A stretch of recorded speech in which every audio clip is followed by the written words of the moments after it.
Assalamualaikum ya. Waalaikumsalam. Dari Pak Maksum nih, mau tanya perbedaan amil dan panitia zakat serta berapa upah bagian untuk mereka dari zakat fitrah yang terkumpul.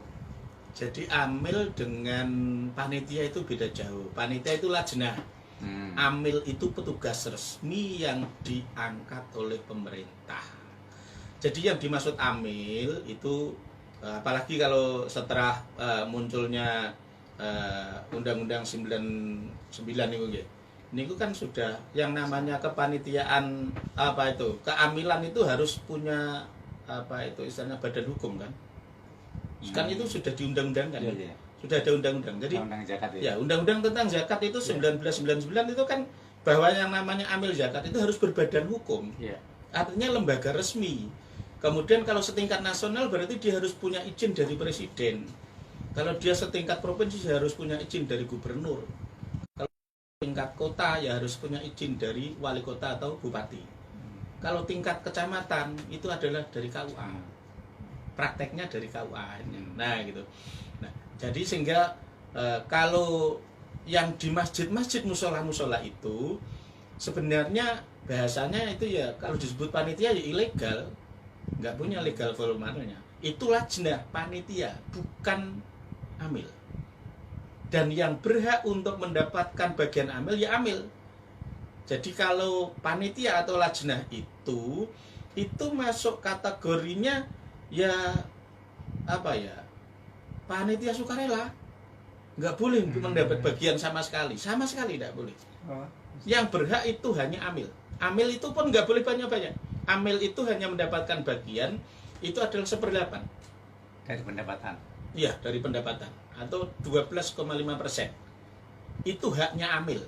Kangelane le njalui, kangelane le nglumpukke, kangelane le bagi-bagi, kangelane le ngurusi administrasi, pencatatan dan sebagainya, itu dia berhak untuk mendapatkan 1/8-nya atau 12,5%. Itu kalau amil. Amil itu berarti kalau dia lembaga las ya. Iya. Jadi lembaga amil zakat. Kalau bas itu kan yang dari negara itu ya. Basnas itu ya. Iya. Itu kan yang resmi dari negara. Kalau yang dilakukan oleh masyarakat itu kan las istilahnya, las Iya. Isnu, las Sisma, nah itu kan las ya. Atau misalnya yang terkenal itu rumah zakat dan sebagainya. Atau apa Nurul Hayat atau apa itu sama, itu amil karena punya SK resmi dan ada pertanggungjawabannya kepada negara. Ada laporannya, bahkan diaudit. Jadi kalau mungkin ngelumpuke uang dari masyarakat, harta zakat dan harta komuni ora beres, itu dia juga bisa ditangkap KPK. Karena itu juga ada pertanggungjawabannya kepada negara. Ya. Jadi amil itu paling cendi ya, paling cendi itu harus ada pengangkatan dari KUA. Itu paling tinggi jadi UPZ, unit pengumpulan zakat. Itu paling rendah sampai setingkat kecamatan. Itu biasanya di kelurahan itu yang menentukan KUA nanti paling hanya dari UPZ. Jadi UPZ itu yang ada di masjid ini, di musola sini dikumpulkan. Nanti kemudian dilaporkan kepada panitia zakat atau amil zakat di tingkat kecamatan. Dan nanti kemudian dikembalikan ada dapat berapa. Nanti yang paling banyak juga dibagikan di wilayah situ sendiri kok. Nah gitu. Tapi maaf Bapak Ibu yang mendirikan lajnah kepanitiaan pengumpulan zakat di masjid musolanya itu harus memberitahukan kepada KUA. Kalau tidak itu ilegal jenengan. Nah, kalau kemudian jenengan tetap di masyarakat itu meskipun ilegal toh ya rada diteguri.